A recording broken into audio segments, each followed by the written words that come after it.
The thunderous crack of a door slamming echoed across the Prescott estate as Theresa Prentice stood defiantly in the elegant parlor, tears streaming down her flushed cheeks. The year was 1878, and Muskogee, Oklahoma Territory was still a place where family name meant everything, and the Prentices had just decided their youngest daughter was dead to them. "You have disgraced this family for the last time," Herbert Prentice bellowed, his face purpling with rage. "Consorting with that drifter, a man with no name, no prospects, no standing, you will cease this foolishness immediately." Theresa, 20 years old and filled with the kind of determination that only comes from first love, clutched her hands to her chest. "His name is Preston Remington, father, and he's not a drifter.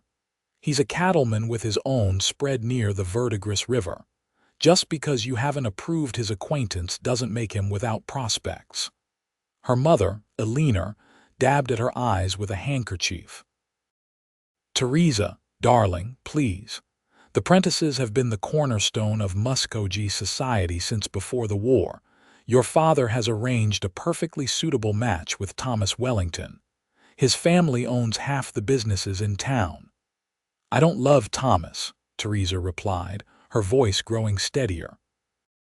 "I've met him 3 times, and he's spoken more fondly of his horses than he has to me." Her brother Frederick stepped forward, always the mediator. "Tess, perhaps if father met Mr. Remington properly, I'll not have some saddle tramp who appeared out of nowhere 6 months ago courting a Prentice." Herbert slammed his fist on the mahogany table. "I've made inquiries. No one knows where he came from before Texas. For all we know, he could be an outlaw or worse." Theresa lifted her chin. "I know who he is. I know his heart. He fought for the Union. He built his ranch from nothing. He treats me like a person with thoughts and dreams, not like a prize filly at auction." Eleanor gasped. Herbert's face darkened further. "You have a choice to make, Theresa," her father said, his voice dangerously quiet. "You will end this inappropriate association and accept Thomas Wellington's courtship, or you will no longer be welcome in this house or bear the Prentice name." The room fell silent. Theresa's siblings Frederick, Margaret, and young Elizabeth stared with wide eyes. No one had ever defied Herbert Prentice and lived to tell about it, at least not within the family. Theresa's fingers trembled, but her voice remained steady. "Then I suppose I need to pack my things." The words hung in the air like gunsmoke. "You can't be serious," Margaret whispered. "I've never been more serious about anything in my life," Theresa replied. "I love Preston, and I won't be forced to marry a man I don't love just to satisfy father's social ambitions." Herbert's face went from purple to white. "You have 1 hour to gather your possessions. Anything you cannot carry, you leave behind. After that, you are no longer a Prentice. You will receive no money, no support, and none of this family will acknowledge you in public or private." "Herbert," Eleanor cried. "Surely there's another way." "Silence," he thundered. "She has made her choice." Theresa turned without another word and ascended the grand staircase to her bedroom for the last time. Her heart pounded as she pulled a traveling trunk from beneath her bed and began filling it with only the essentials: a few dresses, undergarments, her mother's cameo necklace that had been gifted on her 16th birthday, and a small leather-bound journal. She couldn't take much. She would need to carry it herself. A soft knock at the door revealed Elizabeth, her 11-year-old sister, clutching a small cloth sack. "Lizzie, you shouldn't be here," Theresa whispered, pulling the child into the room and closing the door. "I saved these from my allowance," Elizabeth said, pressing the sack into Theresa's hand. Inside were several silver dollars and a gold piece. "It's not much, but maybe it will help." Theresa knelt and hugged her sister fiercely. "I will find a way to write to you, I promise." Another knock, more urgent this time, and Frederick slipped in. He carried a small pistol. For protection, he said grimly, pressing it into her hands. The road to Remington's ranch isn't safe for a woman alone. Do you know how to use it? Theresa nodded. Their father had insisted all his children learn to shoot. I never thought I'd need the skill like this. I'll try to reason with father once his temper cools, Frederick promised. He can't mean to cut you off forever. You don't know him like I do, Theresa replied. Once his mind is made up, it's like granite. The hour passed too quickly. Downstairs, Herbert waited by the door, pocket watch in hand. Eleanor stood beside him, red-eyed but silent. Your time is up, Herbert announced coldly as Theresa descended the stairs with her trunk. Frederick followed, carrying it for her. Mother, Theresa said softly, reaching for Eleanor's hand. Her mother's fingers briefly squeezed hers before Herbert cleared his throat and Eleanor stepped back. You have made your choice, Herbert said. May God have mercy on your soul, for you'll find none here should you come crawling back. Frederick carried the trunk to the porch. At least let me arrange a carriage to take her to town, he pleaded. She chose that cowboy over her family, Herbert replied. Let her walk to him. The door closed with dreadful finality. Theresa stood on the porch of the only home she'd ever known, suddenly a stranger to it. I'll walk with you to the edge of town, Frederick offered. No, she said, straightening her shoulders.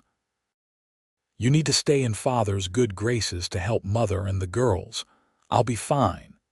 It was a brave lie. Muskogee was 5 miles from the Prentice estate, and Preston's ranch was another 12 miles beyond that. She had never made such a journey alone, certainly not carrying a trunk. As if reading her thoughts, Frederick pressed a folded paper into her hand. The stage coach schedule. There's one leaving for Fort Gibson at 4 o'clock. It passes near Remington's place. Theresa hugged her brother fiercely. I'll find a way to let you know I'm safe.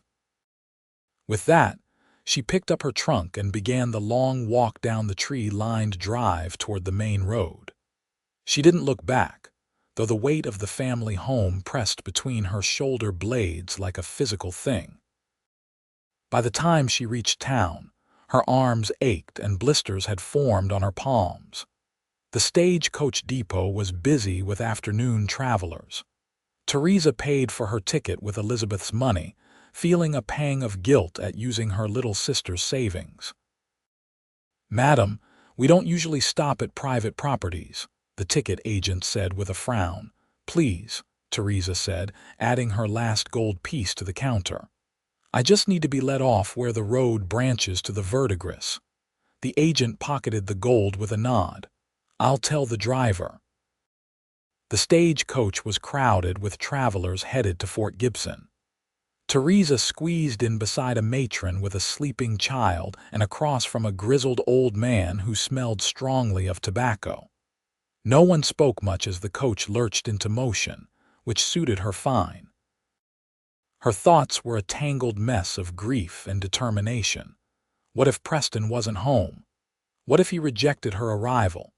She was betting everything on a relationship that had consisted mostly of chance meetings in town, chaperoned walks, and stolen moments at community gatherings. They had declared their love, yes, and he had spoken of marriage, but he hadn't formally proposed, hadn't spoken to her father. Because he knew father would refuse, she reminded herself. Preston wasn't naive. He understood the social gulf between them, even if he refused to accept it as insurmountable. The journey was bone-jarring. When the coach finally slowed at the fork in the road leading to the verdigris, Theresa felt a moment of pure panic. Was she making a terrible mistake? This your stop, miss. The driver called down. It was too late for doubts. Yes, thank you. The driver helped her down and set her trunk on the dusty road. Then, with a crack of his whip, the stagecoach continued on, leaving her standing alone as the sun began its westward descent. The branch road to Preston's ranch stretched ahead, a rutted dirt path that wound through scrubby hills. It was at least 3 more miles. Theresa picked up her trunk and began walking, each step sending fresh pain through her blistered hands. She had gone perhaps half a mile when she heard hoofbeats approaching from behind. Frantically, she remembered Frederick's pistol, buried somewhere in her trunk. Before she could react, a familiar voice called out, "Miss Prentice." She turned to find Samuel Davis, one of Preston's ranch hands, astride a chestnut gelding and leading a pack-horse. "Mr. Davis," she breathed in relief. The weathered cowboy tipped his hat, clearly confused by her presence on this lonely road with a trunk. "Is everything all right, miss?" "I need to see Mr. Remington," she said, her voice catching. "It's urgent." Samuel's eyes widened slightly, but he asked no questions. "Let me secure your trunk to this pack-horse, miss. You can ride behind me." The relief of not having to walk further almost undid her composure. Samuel efficiently lashed her trunk to the pack-horse, then helped her up behind him on the gelding. "Hold tight, miss," he advised as they set off at a trot. The sun was setting by the time they crested the final hill overlooking Preston's ranch. It wasn't grand like her father's estate, but the main house was solidly built, with a wide porch and smoke curling from the chimney. Barns and corrals stretched behind it, and cattle dotted the pastures leading down to the river. Preston himself emerged from the barn as they approached, alerted by the sound of hooves. He froze when he recognized her, then broke into a run. "Theresa," he called, reaching for her as Samuel reined in. "What on earth?" She practically fell into his arms, exhaustion and emotion finally overwhelming her. "They've cast me out," she managed to say. "My father, he forbade our relationship, and when I refused..." Preston's arms tightened around her. He was 30 years old, with sun-weathered skin and eyes the color of the summer sky. His brown hair was tousled by the wind, and his work clothes were dusty, but to Theresa, he had never looked more handsome. "Samuel, take Miss Prentice's trunk to the house," Preston directed, "and ask Mrs. Hawkins to prepare the guest room and a hot meal."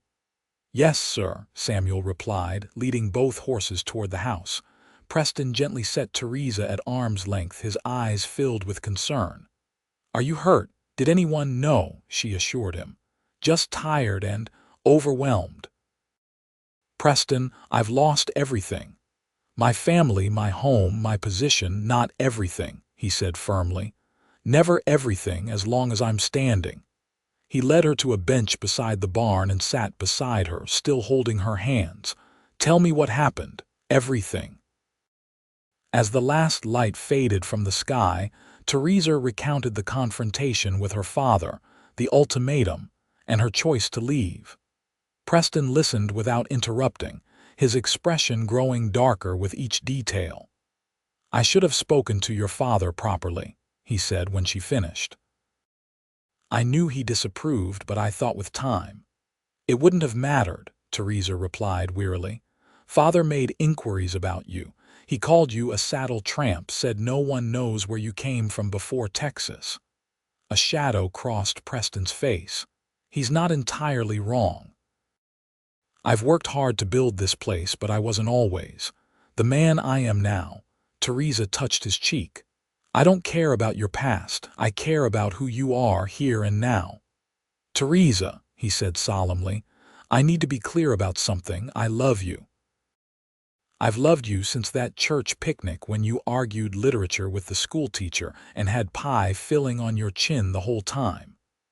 His lips quirked in a small smile at the memory. "But I won't have you rush into my arms because you have nowhere else to go. That's not love. It's desperation." Her heart clenched. "Are you rejecting me?" "Never," he said firmly. "I'm asking you to be sure. Mrs. Hawkins lives here as my housekeeper. You can stay in the guest room as long as you need. If, after you've had time to consider everything you've lost, you still want a future with me, then I'll be the happiest man in the Oklahoma Territory." Theresa felt a curious mixture of disappointment and profound respect. Any other man might have taken advantage of her vulnerable position. "And if I'm sure now?" she asked softly. Preston smiled. "Then I'll still ask you to take a few days. Some decisions need to be made with a clear head and a full stomach. Come on, let's get you inside. Mrs. Hawkins will have my hide if I keep you out in the evening chill."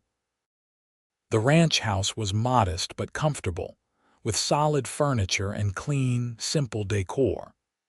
Mrs. Hawkins, a plump widow in her 50s, greeted Theresa with motherly concern, clucking over her blistered hands and exhausted appearance. "A hot bath, a good meal, and then straight to bed," she pronounced. "No arguments from either of you." Preston raised his hands in surrender. "Yes, madam." After the most luxurious bath, she could remember, despite the plain metal tub being nothing like her porcelain one at home, and a hearty meal of beef stew and fresh bread, Theresa was shown to a small but comfortable bedroom. "Mr. Remington had me air out this room special, Mrs. Hawkins confided as she turned down the quilt.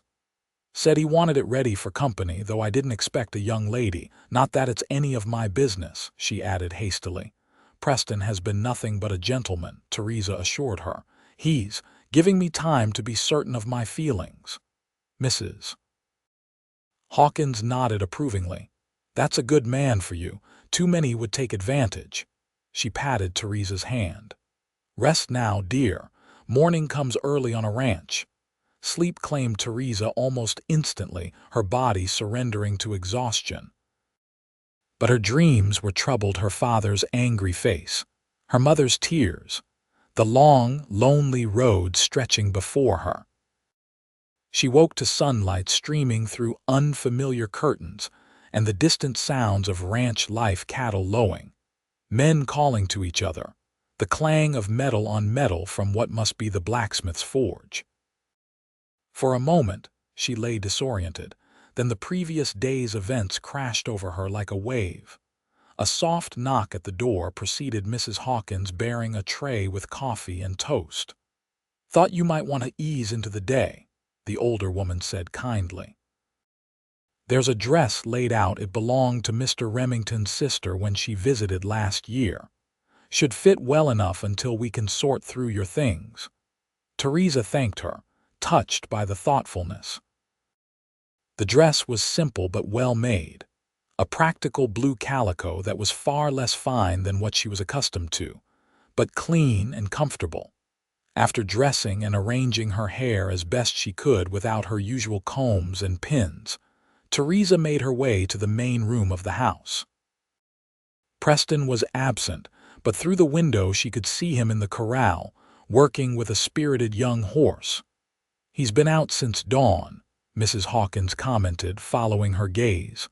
"Man works twice as hard when he's got something on his mind." "I've disrupted everything," Theresa said softly. "Disruption isn't always bad," the housekeeper replied wisely.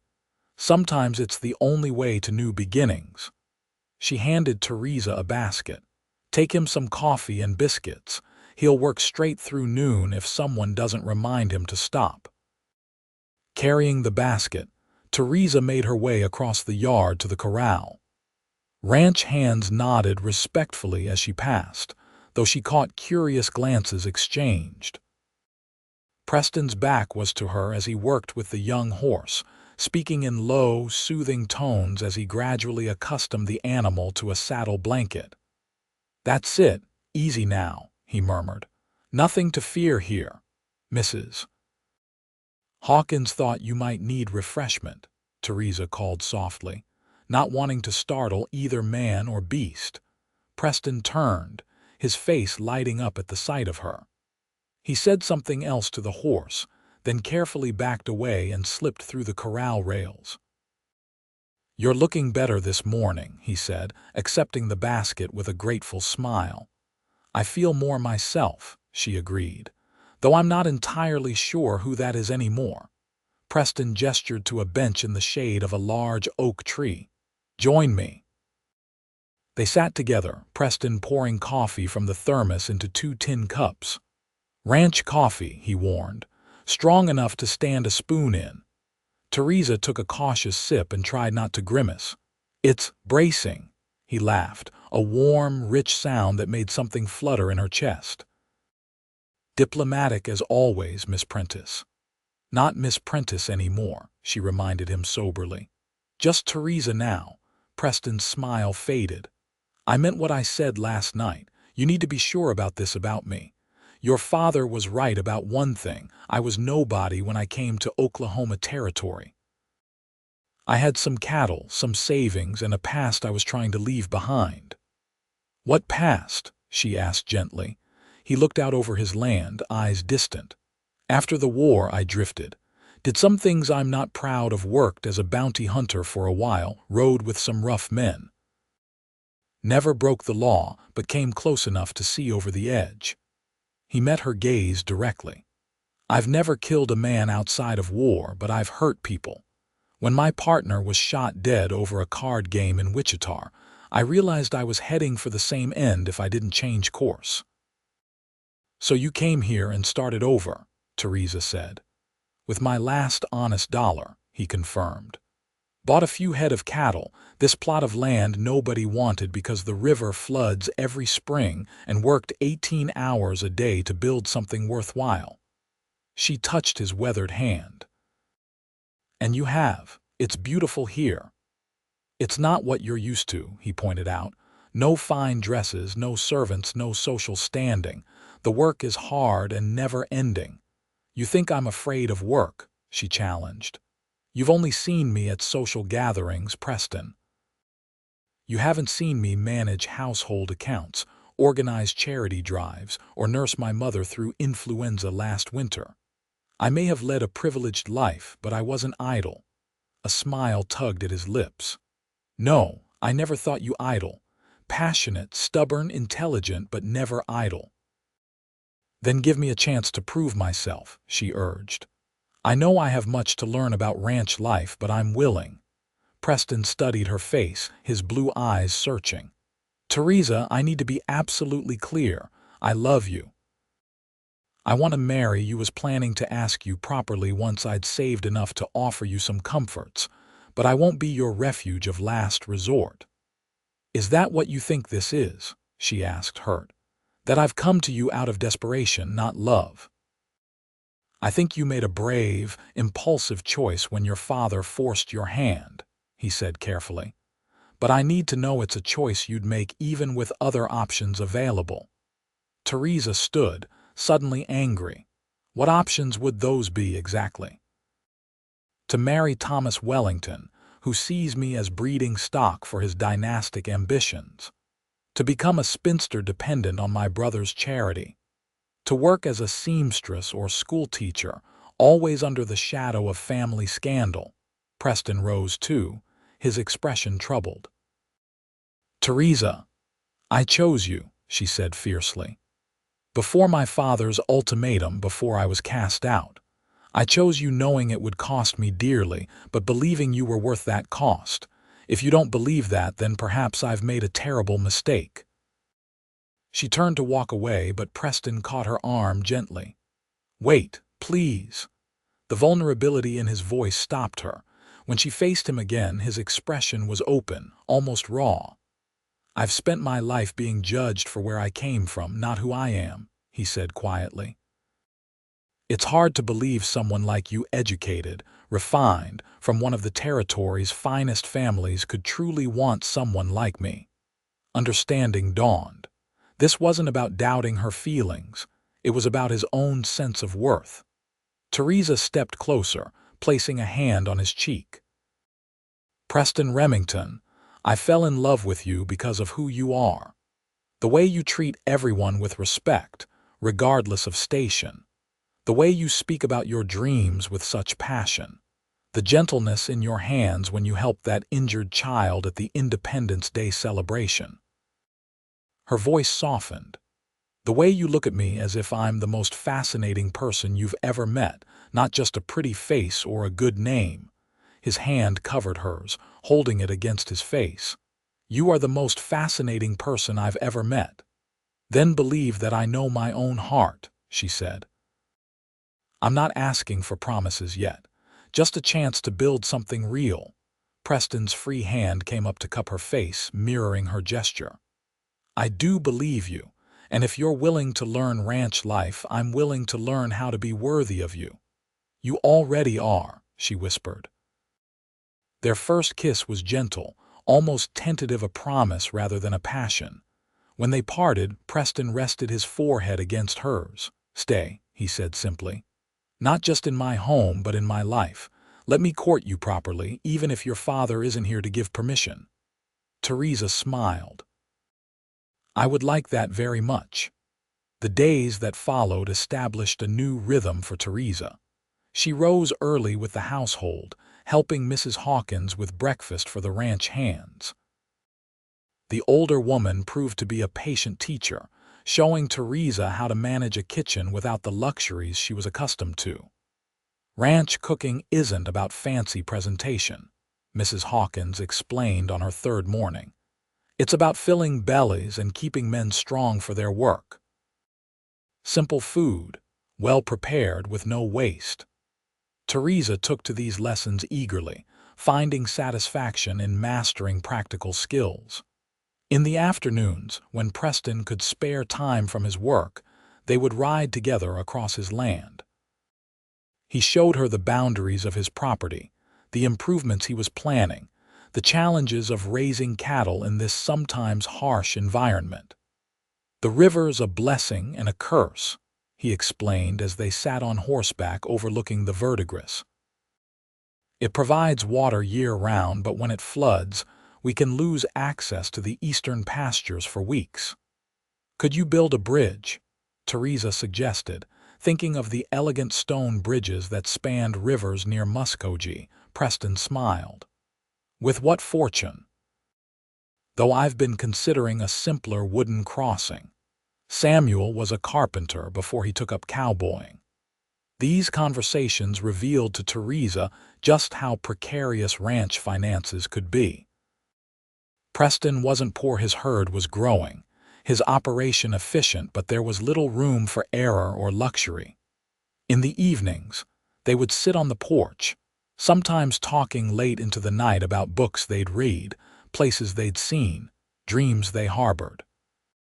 Preston proved to be surprisingly well-read for a man who had spent much of his life on the move. My mother taught school before she married, he explained one night. She made sure I had books, even when we had little else, said an educated mind was the one thing no one could take from you. 2 weeks after her arrival, Theresa received her first letter. Frederick had cleverly addressed it to Mrs. Hawkins, who was known to receive mail from her various nieces and nephews. Your family's been looking for you, her brother wrote. Father sent inquiries to Fort Gibson and Tahlequah, but not to Remington's ranch. I think he knows where you are but won't admit it. Mother cries at night. Elizabeth asks for you constantly. I've told them you're safe, but Father has forbidden your name to be spoken at the table. The letter broke Theresa's heart, but it also strengthened her resolve. She wrote back immediately, asking Frederick to assure their mother and sisters of her well-being. I am not married yet, she wrote, though Preston courts me honorably. Mrs. Hawkins acts as chaperone, and I am learning skills I never imagined needing. I miss you all terribly, but cannot regret my choice. Tell Elizabeth I carry her gift close to my heart always. As spring deepened into early summer, Theresa found herself increasingly integrated into ranch life. The hands had accepted her presence, particularly after she organized care for Daniel Tucker, a young cowboy who broke his leg when his horse stepped in a gopher hole. Her experience nursing her mother proved valuable as she set the bone under Mrs. Hawkins's direction and managed his fever through the first difficult nights. Preston watched her evolution with evident pride and deepening affection. Their courtship progressed with proper restraint, chaperoned walks, conversations on the porch, occasional rides into town for church or supplies. Yet there was an intimacy to their relationship that went beyond physical touch. They were building a partnership, learning to rely on each other's strengths. 6 weeks after her arrival, disaster struck. A violent thunderstorm swept through the territory, causing the verdigris to rise rapidly and breach its banks. Preston and his men worked frantically to move cattle to higher ground, but by morning, it was clear they had suffered significant losses. Theresa found Preston standing in the downpour, staring at the swollen river that had swallowed a third of his grazing land and an unknown number of cattle. "We should get you inside," she said, holding an umbrella over them both. "You can't do anything more in this weather." "I've lost at least 50 head," he said numbly. "Maybe more. That's my profit for the year gone overnight." She took his cold hand. "But not all is lost. The ranch still stands. The men are safe. We can rebuild." He looked at her, rain mingling with what might have been tears on his face. "We." "Yes, we," she said firmly. "Unless you've changed your mind about me." Preston pulled her into an embrace so sudden it sent the umbrella tumbling away. "Never," he whispered against her hair. "You're the one brightness in all of this." That night, after changing into dry clothes and sharing a subdued meal with the hands who had worked through the storm, Preston asked Theresa to walk with him to the barn. "There's something I need to show you," he said, an unfamiliar tension in his voice. In the barn, he lit a lantern and led her to a small tack room at the back. From a loose floorboard, he retrieved a metal box and set it on a barrel between them. "I should have shown you this before," he said, opening the box. "If we're to face hardships together, you deserve to know everything." Inside the box lay several official-looking documents, a small leather pouch and a tarnished silver badge. "I was a deputy U.S. Marshal in Kansas," Preston said quietly, touching the badge. "After the war, I needed structure, purpose. The law seemed to offer both." Theresa nodded, sensing there was more to the story. "In '73, my partner and I were tracking a gang that had robbed the bank in Coffeyville. We caught up with them near the border, but things went wrong. My partner was killed, and in the aftermath, I shot a man I believed was reaching for a weapon." Preston's voice grew strained. "Turned out he was unarmed. The gang's leader, yes, but unarmed at that moment." "Oh, Preston," Theresa breathed. "I was cleared by a review board. The man had killed 3 people during the robbery and my partner besides. But I couldn't wear the badge after that. Every time I looked at it, I saw a man dying because I acted too quickly." He met her eyes directly. "That's the past your father couldn't uncover." "I didn't drift aimlessly after the war. I failed at something I believed in." Theresa carefully picked up the badge, feeling its weight. "You carry this still after all these years, as a reminder," he said, "of what happens when fear overtakes judgment." She placed the badge back in the box and took his hands.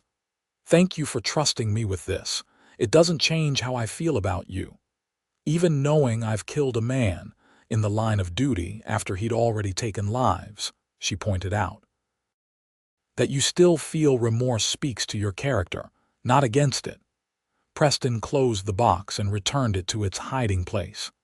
"There's something else in that box I'd planned to show you under happier circumstances," he said. "My mother's wedding ring. It's simple, just a gold band, but it's all I have to offer." Theresa's heart skipped a beat. "Preston, I'm not proposing now," he said quickly. "Not with the ranch half underwater and the future uncertain, but I want you to know my intentions remain unchanged. When I can offer you security again, I will ask properly." She reached up to touch his face, feeling the stubble of several days without shaving. "What if I don't want to wait? What if I believe we're stronger facing uncertainty together than apart?" Preston's expression shifted from surprise to hope. "Are you saying—" "I'm saying that I love you," Theresa said firmly. That I've found purpose and joy here that I never knew in my father's house. That waiting for perfect circumstances seems foolish when life is so unpredictable." He searched her face. "You truly mean that? You'd marry me now with the ranch in crisis and the future unclear?" "I would marry you today if there were a preacher handy," she confirmed with a smile. Preston laughed, the sound of genuine joy echoing in the barn. Then, with a sudden movement that took her breath away, he knelt before her on the dirt floor. "Theresa," he said solemnly, "I have loved you since the moment I saw you arguing with the mercantile owner about the quality of his fabric, when you quoted chapter and verse from some textile manual I'd never heard of. I love your mind, your heart, your spirit. I may not be the man your father wanted for you, but I swear I will spend every day trying to be the man you deserve. Will you marry me?" "Yes," she said, tears spilling down her cheeks. "With all my heart, yes." He rose and kissed her then. A kiss far different from their previous restrained exchanges. This was passion and promise and relief, all mingled together. When they finally broke apart, Preston rested his forehead against hers. "We'll ride into town tomorrow, find Reverend Thompson." "A small ceremony, no," Theresa said, surprising herself with her vehemence. "Not in town where everyone will whisper and speculate. Here on the ranch with the people who have become my family." Preston nodded slowly. "Mrs. Hawkins will be beside herself with preparations. And I should send word to my sister in Kansas City. She'd never forgive me if she missed this. And I need to write to Frederick," Theresa added. "Even if my parents refuse to attend, I want my siblings to have the chance." They walked back to the house hand in hand, the rain finally subsiding and stars beginning to peek through broken clouds. Despite the devastation of the flood, Theresa felt a profound sense of rightness. This was where she belonged, beside this complicated, honorable man, building something meaningful together. The next morning brought sunshine and the beginning of the flood's recession. It also brought riders, 3 men approaching from the direction of Muskogee. Theresa was helping Mrs. Hawkins hang laundry when she spotted them. "Preston," she called, recognizing the lead rider with a shock of dread and hope. Her father sat stiffly on his horse, flanked by Frederick and another man she didn't immediately recognize. Preston emerged from the barn, wiping his hands on a rag, and came to stand beside her as the riders approached. "Stay here," he said quietly. "Let me speak to them first." Herbert Prentice reined in his horse and dismounted with the stiff movements of a man unaccustomed to long rides. His face was grim, his eyes cold as they swept over his daughter and the man beside her. "Mr. Prentice," Preston said evenly, "this is unexpected. Unexpected." Herbert's voice dripped with disdain. "You steal my daughter away and call my arrival unexpected." Frederick quickly dismounted and stepped forward. "Father, remember what we discussed.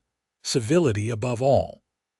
The third man remained mounted, and Theresa realized with a start that it was Thomas Wellington, her father's choice of husband for her. Preston's posture stiffened, but his voice remained calm. "I stole nothing, sir. Theresa made her own choice to leave your home after you gave her an impossible ultimatum." "Is that the tale she's spun for you?" Herbert snapped. "That I drove her out?" "I merely insisted she maintain the standards of our family." "By demanding she marry a man she doesn't love," Preston countered. "By refusing to even meet me before judging me unworthy." Herbert's face darkened. "I've made inquiries about you, Remington, a failed lawman with blood on his hands. A drifter who appeared from nowhere with suspicious resources to purchase land and cattle." Theresa stepped forward, ignoring Preston's warning glance. "If you investigated him so thoroughly, Father, then you know he served honorably in the war and as a marshal afterward." You know he built this ranch through honest work and determination." "Theresa," her father said, his voice softening slightly at the sight of her, "you look different." She touched her hair, aware that she wore it more simply now and that her dress was plain compared to her former wardrobe. "I am different, father, happier, more purposeful." Thomas Wellington finally spoke, his aristocratic features arranged in a mask of concern. "Miss Prentice, your family has been most distressed. Your mother's health has suffered greatly from worry." Guilt stabbed at Theresa. "Is mother truly ill?" Frederick shook his head slightly. "Distressed, yes. Ill, no, though she misses you terribly." "Enough of this," Herbert interrupted. "I've come to take you home, Theresa, whatever. Infatuation has led you astray can be forgiven if you return now willingly." "And if I refuse?" she asked, though she already knew the answer. "Then you are no daughter of mine," Herbert said coldly. "Your name will be struck from our family Bible, your inheritance revoked, your very existence denied." Preston moved to stand beside her, his hand finding hers. "Mr. Prentice, I love your daughter. I have asked her to marry me and she has accepted. I would prefer to have your blessing, but we will proceed with or without it." Herbert's face flushed with anger. "Marriage? You presume to, father," Frederick interrupted firmly. "You promised mother you would at least listen." Something in Frederick's tone gave Herbert pause. He looked from his son to his daughter, then to Preston, his expression calculating rather than enraged. "Very well," he said finally. "Mr. Remington, I will speak with you privately, man to man." Preston exchanged a glance with Theresa, who nodded slightly. "My office, then," he said, gesturing toward the house. As the men disappeared inside, Theresa turned to her brother. "Frederick, what's happening? Why is father really here?" Frederick dismounted and embraced his sister. "Tess, I've missed you." "And I you," she said warmly. "But you haven't answered my question," he sighed. "Mother finally confronted father about his treatment of you. It was impressive and terrifying. She threatened to leave him, to go public with how he'd cast out his daughter for following her heart. Said it would destroy his standing in Muskogee society faster than having a daughter who married beneath her station." Theresa blinked in surprise. Their mother had always been a gentle, accommodating presence, rarely challenging Herbert directly.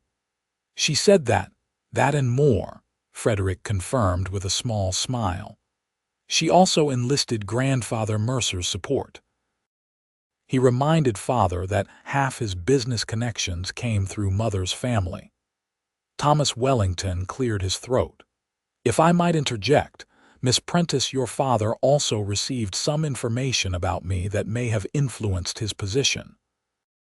Theresa looked up at the man still mounted on his horse. "What information?" Wellington had the grace to look uncomfortable. "It seems my financial affairs are not as solid as I represented. Some investments in railroad stock have proven unfortunate." Frederick nodded. "Father discovered Wellington has been courting you primarily for the dowry that would accompany the marriage. When combined with mother's ultimatum and grandfather's pressure, well, he's been forced to reconsider his position." Inside the house, Preston led Herbert Prentice into the small room that served as his office. It was a functional space with a desk, account books, and maps of his property on the walls. "Not what your daughter is accustomed to," Herbert observed, looking around with poorly concealed disdain. "No," Preston agreed, "but it's honest and it's mine." Herbert ran a finger along the desk, checking for dust. Finding none, he frowned slightly. "Wellington is ruined," he said abruptly. "Over-leveraged on railroad speculation. The man's a fool." Preston raised an eyebrow. "Is that why you're here? Because your chosen suitor proved unsuitable?" "I'm here because my wife has made my life intolerable since Theresa left," Herbert snapped. "Because my father-in-law is threatening to withdraw his support from my business ventures. Because I find myself cornered." Not because you miss your daughter, Preston asked quietly. Something flickered in Herbert's eyes, pain perhaps, or regret. My daughter defied me publicly. In our position, appearances matter. More than family, Herbert's jaw tightened. You know nothing of my world, Remington. The responsibilities, the expectations. Every action has consequences beyond the individual. Preston leaned against his desk. I know that Theresa is the most remarkable woman I've ever met, that she's intelligent, compassionate, and stronger than you give her credit for. That she deserves to be loved for who she is, not for what social advantage she provides. And you believe you can provide for her adequately, Herbert challenged. This homestead hardly compares to what she's accustomed to. We suffered losses in the recent flood, Preston acknowledged. But the ranch is sound. I have no debts, 1,500 acres and a growing herd. It's not wealth by your standards, but it's security and independence. Herbert paced the small room. My daughter was raised to move in the highest circles of territorial society, to eventually take her place in Washington or New York drawing rooms, not to mend cowboys' shirts and churn butter. Have you asked Theresa what she wants? Preston countered. She's found purpose here that she never had in your house. She's respected for her mind and abilities, not just her family name. Herbert stopped pacing and fixed Preston with a penetrating stare. You truly love her. This isn't about her family connections or potential inheritance. Sir, I loved Theresa before I knew her surname, Preston said steadily. I would marry her if she were penniless and unknown. In fact, that's essentially what I am doing since you've disowned her. For the first time, Herbert looked uncomfortable. Yes, well, about that. He cleared his throat. My wife and I have had discussions. Alina feels I may have been precipitous in my judgment. Preston bit back a smile. Precipitous. Don't press your luck, young man, Herbert warned, though without real heat. I still find this entire situation deeply irregular and far from ideal. But, Preston prompted. Herbert sighed heavily. But it seems I must either reconcile with my daughter or lose my wife's respect and support, and possibly my business standing, given my father-in-law's interference. A difficult choice, Preston observed dryly. Herbert's eyes narrowed. You're not what I expected, Remington.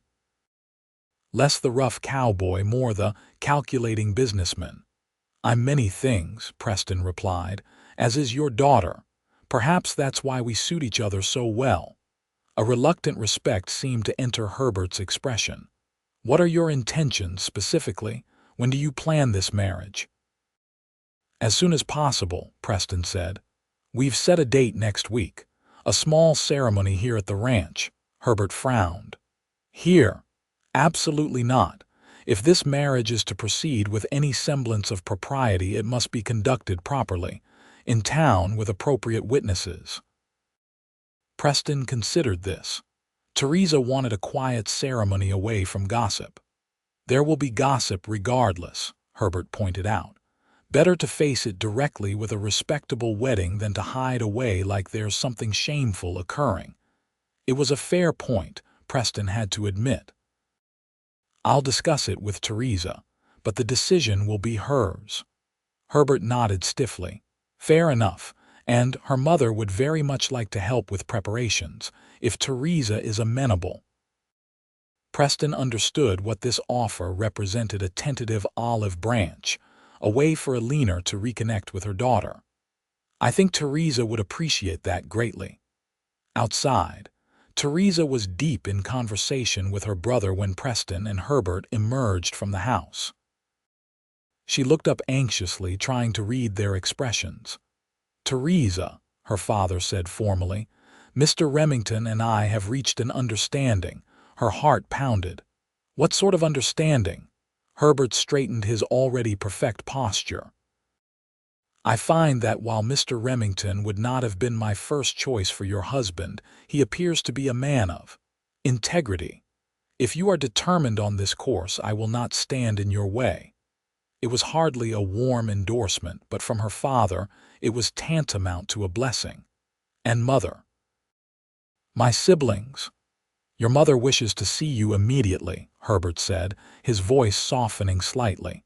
She has been most distressed by our separation. Frederick grinned. That's putting it mildly. She's practically ordered the entire house renovated in preparation for your return visit. Visit? Theresa questioned. Well, we can hardly expect you to live at home once you're married, Herbert said, as if this were obvious. Though I would expect regular social calls, particularly for family occasions. Theresa looked at Preston, who nodded encouragingly. I would like that, she said carefully. And the wedding. Your mother has opinions, Herbert said dryly. Many opinions. She would like to discuss them with you at your earliest convenience. Thomas Wellington, who had remained silent throughout the exchange, finally spoke. Miss Prentice, I believe congratulations are in order. It seems I must look elsewhere for a bride. He tipped his hat with surprising grace for a man whose financial schemes had been exposed. No hard feelings, I trust. Theresa smiled politely. None whatsoever, Mr. Wellington. I wish you every success in your future endeavors. As Wellington turned his horse to leave, Preston stepped closer to Herbert. There is one other matter we should discuss, sir, a business proposition that might interest you. Herbert raised an eyebrow. Oh. The recent flooding has demonstrated a need for better water management along the Verdigris. A series of small dams and bridges could protect ranching operations and open new land for development. It would require capital investment beyond my means, but the returns could be substantial. Herbert's expression shifted from skeptical to intrigued. You have specific plans, preliminary ones, Preston confirmed. I'd be happy to discuss them further at your convenience. Frederick caught Theresa's eye and winked. Preston was speaking Herbert's language now: business, development, profit. Perhaps we could review these plans after the wedding, Herbert suggested, his tone notably warmer. A sort of family investment. I'd welcome your expertise, Preston replied diplomatically. Theresa watched this exchange with a mixture of amusement and admiration. Preston had somehow found a way to build a bridge not just across the Verdigris, but between their very different worlds. Father, she said, would you and Frederick stay for lunch? Mrs. Hawkins has prepared a stew that I think you'd enjoy. Herbert hesitated, clearly torn between propriety, which dictated a prompt return home, and curiosity about his daughter's new life. I suppose a brief meal would be acceptable. Eleanor will be eager for our report. As they walked toward the house, Preston fell into step beside Theresa, taking her hand discreetly. Your father has agreed not to disown you, he murmured. I consider that a victory. How did you manage it? She whispered back. Preston smiled. I didn't, your mother did.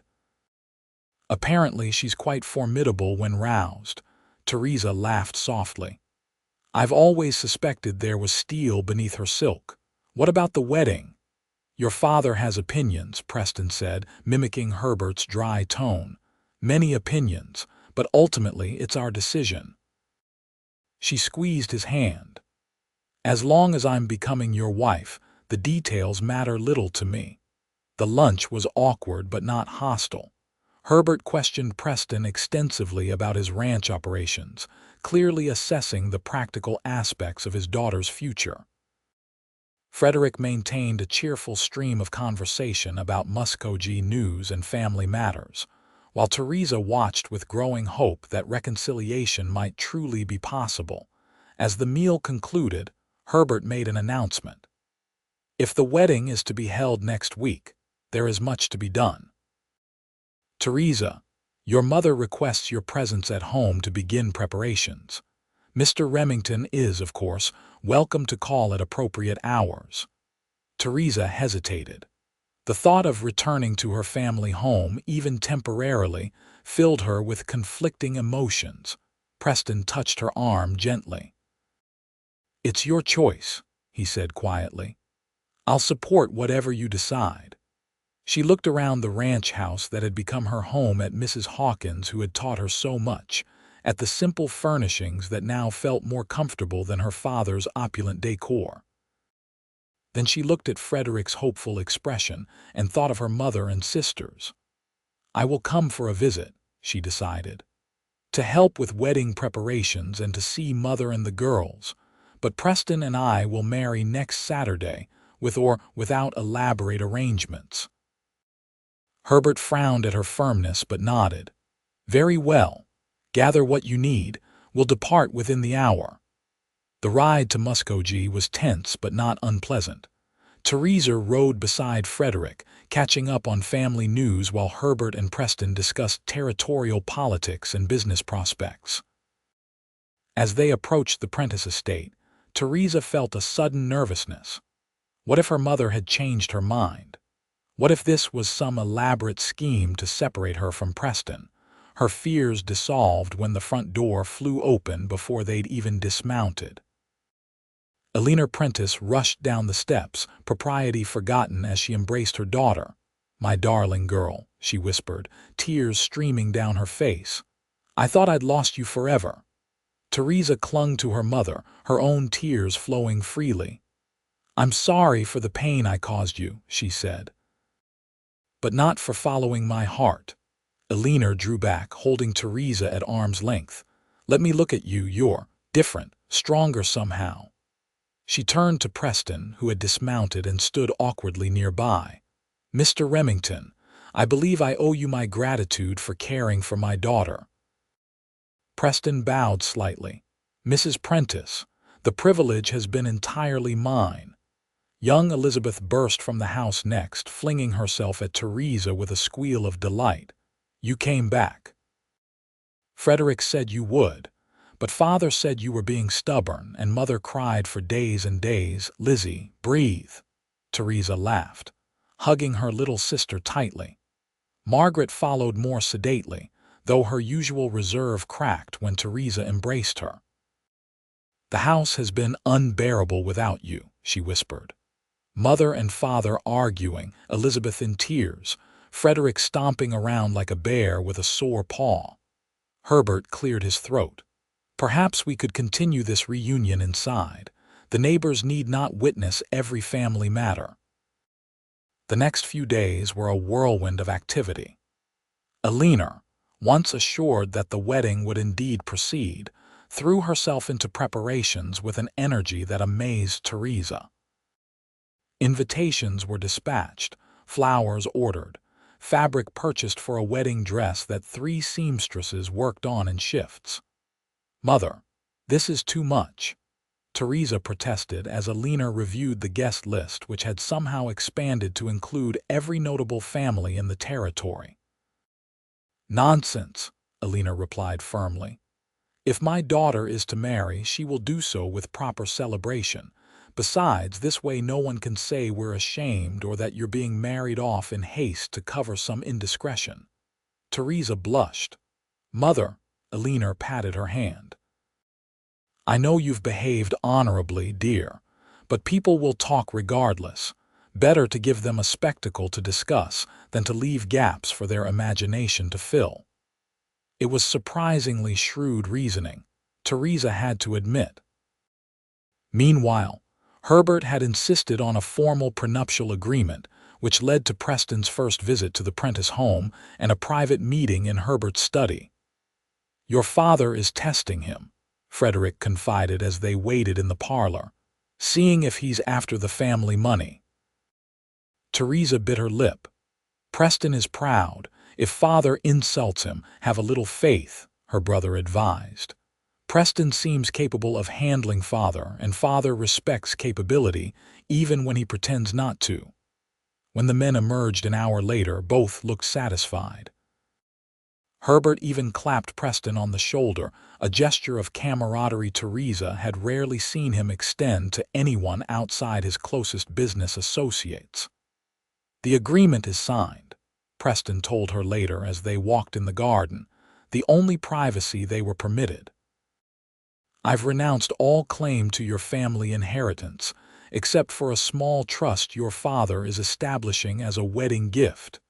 "You didn't need to do that," Theresa said, troubled. "I don't care about the money."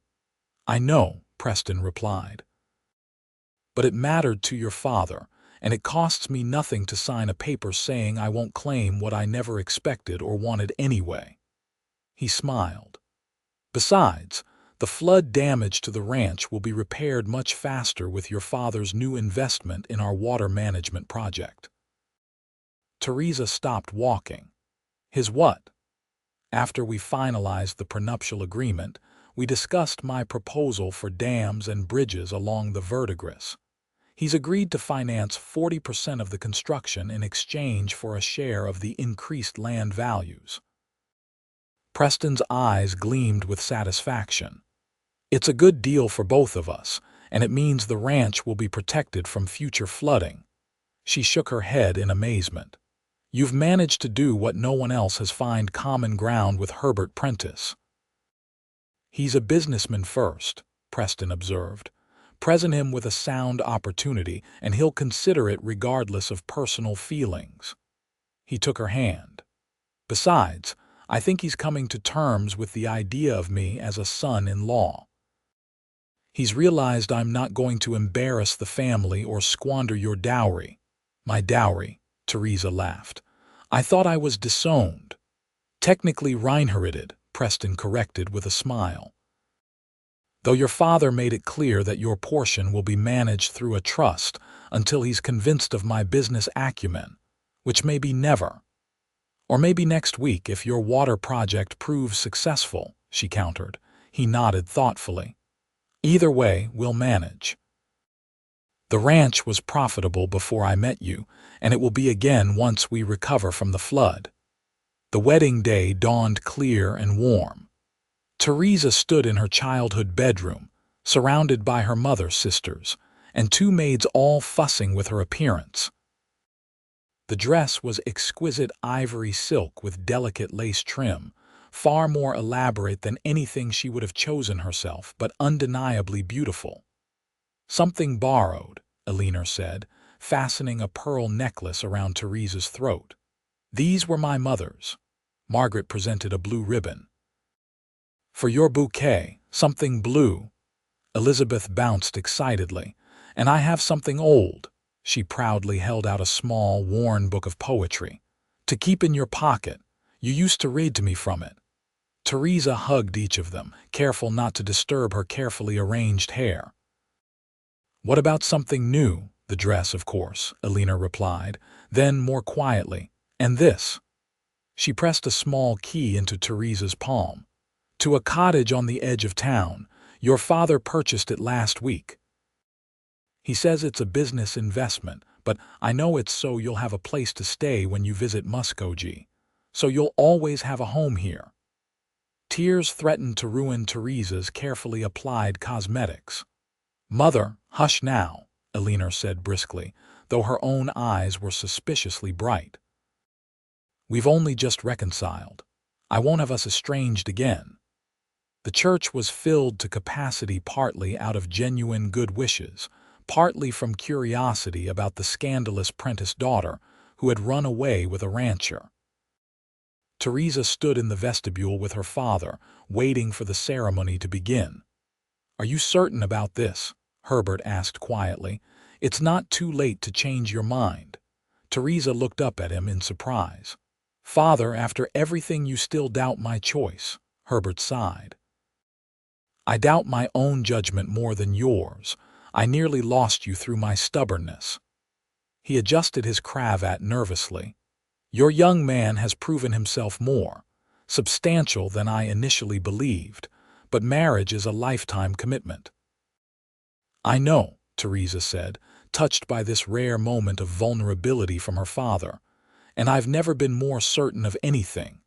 Herbert nodded, his expression softening. "Then I wish you happiness, my dear, and I hope you'll forgive an old man's pride and folly." "Already forgiven," she assured him, rising on tiptoes to kiss his cheek. The music swelled and Herbert straightened his shoulders. "Well then, Let's not keep everyone waiting." Walking down the aisle on her father's arm, Theresa saw only Preston standing before the altar. He wore a new suit, his usually tousled hair neatly combed, his face clean-shaven. But it was his expression that took her breath away, a look of such profound love and wonder that she nearly stumbled. The ceremony passed in a blur of emotion. They exchanged simple gold bands and the traditional vows. When Reverend Thompson pronounced them husband and wife, Preston's kiss was gentle but promised more once they were alone. The reception at the Prentice estate was lavish. Eleanor had spared no expense. Theresa and Preston received congratulations from what seemed like every resident of Muskogee, including many who had undoubtedly gossiped about her disappearance weeks earlier. Mrs. Hawkins would faint at the sight of this spread, Preston murmured as they surveyed the elaborate buffet. "Speaking of whom, I noticed she came with Samuel," Theresa replied with a smile. "They seemed quite companionable." Preston chuckled. "Samuel's been sweet on her for months, too shy to say anything, but I suspect this romantic occasion might give him courage." As the celebration continued, Theresa was touched to see how seamlessly Preston conversed with her father's business associates, her mother's social circle, and the ranch hands he'd invited, moving between worlds with an ease she hadn't fully appreciated before. "You're staring, Mrs. Remington," he teased when he returned to her side. The name sent a thrill through her. "I'm admiring my husband," she corrected. "Is that not allowed?" "Encouraged, in fact," he said, taking her hand. "Though I fear we've fulfilled our social obligations. Your mother has given me a significant look 3 times now, which I believe means we're permitted to depart." They left amid cheers and good wishes, rice showering down as they climbed into the carriage that would take them first to the cottage. Eleanor had mentioned their home in Muskogee for visits, and then on to the ranch the following day. The cottage was small but charming, with new furniture and a vase of fresh flowers on the bedside table. A note from Eleanor wished them happiness and promised not to visit before noon the next day, a surprisingly modern concession from her traditional mother. Alone at last, Theresa and Preston stood in the bedroom, suddenly shy despite weeks of growing intimacy. "Your father pulled me aside before we left," Preston said, removing his jacket and loosening his tie. "Told me that while he still thinks you could have done better, he supposes I'm not the worst choice you could have made." Theresa laughed. "High praise indeed. He also said that if I ever made you unhappy, he would ensure I regretted it deeply." Preston's expression grew serious. "I promised him I would spend every day trying to be worthy of you. It's a promise I intend to keep." She stepped closer, helping him with his tie. "You already are worthy, more than worthy." Their first night as husband and wife was tender, passionate, and everything Theresa had hoped for. As they lay together afterward, Preston traced patterns on her bare shoulder. "What are you thinking?" she asked drowsily. "That I'm the luckiest man in the territory," he replied, "and that I can't wait to build our life together." "Tell me about this life," she prompted, curling closer to him. "What do you see for us?" Preston smiled in the darkness. "The ranch growing stronger. Perhaps children someday when we're ready. Winters by the fire reading together, springs watching calves being born, summers working side by side." "It sounds perfect," she murmured. "Not always," he cautioned. "There will be hard times, drought, illness, disputes with neighbors. Ranch life isn't easy. But we'll face it together," she said confidently. "That's what matters." They returned to the ranch the following day to find a surprise waiting. The hands had repaired and repainted the main house, and Mrs. Hawkins had organized a second, smaller celebration for the ranch community. "Mrs. Hawkins insisted," Samuel explained as he helped with their luggage. "Said the fancy town wedding was all well and good, but you needed a proper ranch welcome too. Life settled into a new rhythm after the wedding. The water management project proceeded with Herbert's investment, providing work for the ranch hands during the summer months when cattle required less attention. Preston and Samuel designed a series of small dams and 2 sturdy bridges that would control the verdigris during spring floods while ensuring year-round access to all parts of the ranch. Theresa found her place in this new life with surprising ease. She took over the ranch accounts, discovering an aptitude for business that Preston welcomed. Together, they expanded operations, adding more cattle and hiring additional hands. When autumn came, their first cattle drive to the Kansas railheads brought profits that exceeded expectations. "Your father was impressed by the quarterly report," Preston told her as they sat on the porch one evening, watching the sunset. "He's talking about additional investments." "He respects competence above all," Theresa said, leaning against his shoulder. "And you've proven yourself exceptionally competent." Preston kissed the top of her head. "We've proven ourselves. This success belongs to both of us." The following spring brought 2 significant changes to their lives. First, the water management system faced its first test when the verdigris rose after heavy rains. The dams and channels performed exactly as designed, protecting the ranch lands and impressing neighbors who had been skeptical of the fancy engineering. The second change was more personal. As the wildflowers bloomed across the prairie, Theresa confirmed what she had suspected for several weeks: she was expecting their first child. Preston's reaction to the news was everything she could have hoped for. He lifted her in his arms and spun her around, his face alight with joy, before setting her down gently with sudden concern. "Should I not have done that? I don't want to harm either of you." She laughed, touching his worried face. "I'm with child, not made of glass." "But your concern is noted and appreciated." The news spread quickly, first to Mrs. Hawkins and the ranch hands, then to Theresa's family in Muskogee.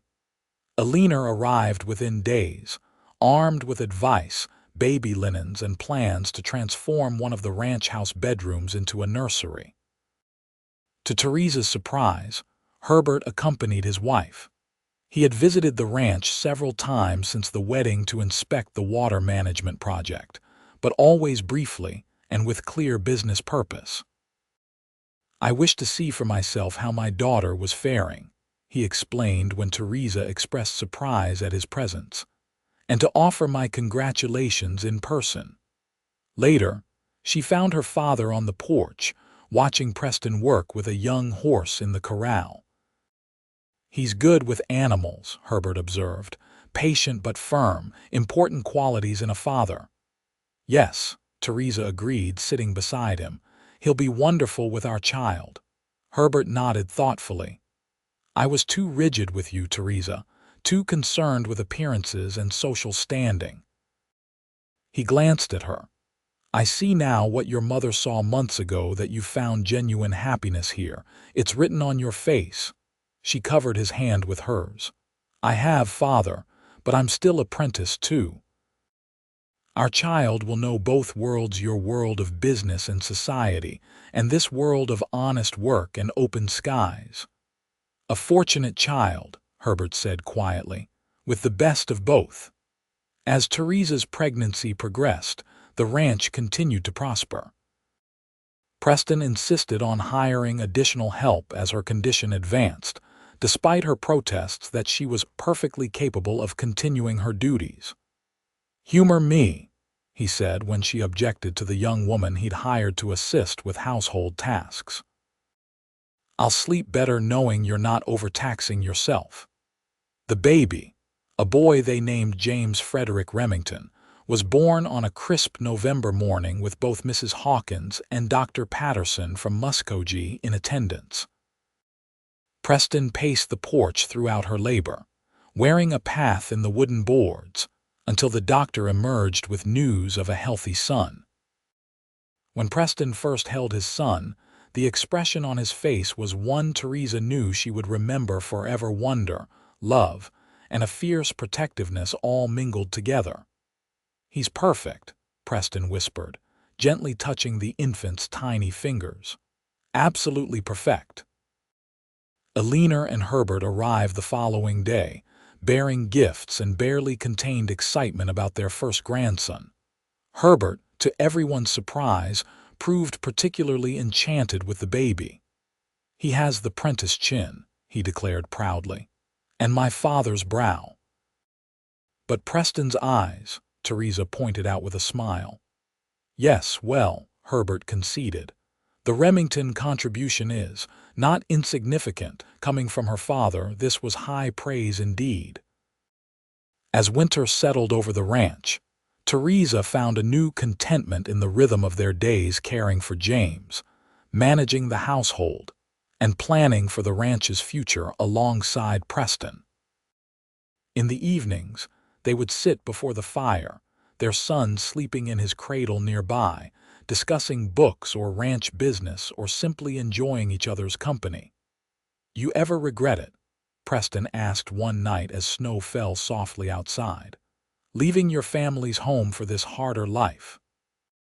Theresa looked around at their comfortable but simple house, at her husband's face illuminated by firelight, at their sleeping son. "Never," she said with absolute conviction. "Not for a single moment. Even when you're up at dawn milking cows," he teased, "or mending endless work shirts." "Even then," she assured him, "because I chose this life. I chose you, and having the freedom to make that choice has made all the difference." Preston reached for her hand, his expression turning serious. "When you first arrived here, trunk in hand and family behind you, I worried you might come to resent me, that the reality of ranch life would destroy the love we found in more romantic circumstances." "And now," she prompted. "Now I see that you're stronger than I imagined," he said softly. "That we're stronger together than either of us alone." As if on cue, little James stirred in his cradle. Theresa rose to check on him, lifting the baby gently when he began to fuss. Preston watched them with naked adoration in his eyes. "My family," he said simply. "Everything that matters in this world." Theresa settled back beside him, their son cradled between them. Outside, the snow continued to fall, blanketing the ranch in pristine white. Inside, the fire crackled warmly, casting golden light over the family that had been forged through courage, defiance, and love that refused to be denied. "Everything that matters," she echoed, resting her head on his shoulder. "Right here." And in that moment, with her husband beside her and their child in her arms, Theresa knew that her father had been wrong all along. True worth wasn't found in social standing or family connections. It was found in the courage to follow one's heart, even when the path led away from everything familiar. She had been banished for loving a stranger. That stranger had ridden after her and made her his wife. And in doing so, they had created something far more valuable than the life she'd left behind: a love built on mutual respect, shared dreams, and the daily choice to face life's challenges together. It was everything she had ever wanted, and more than she had dared to hope.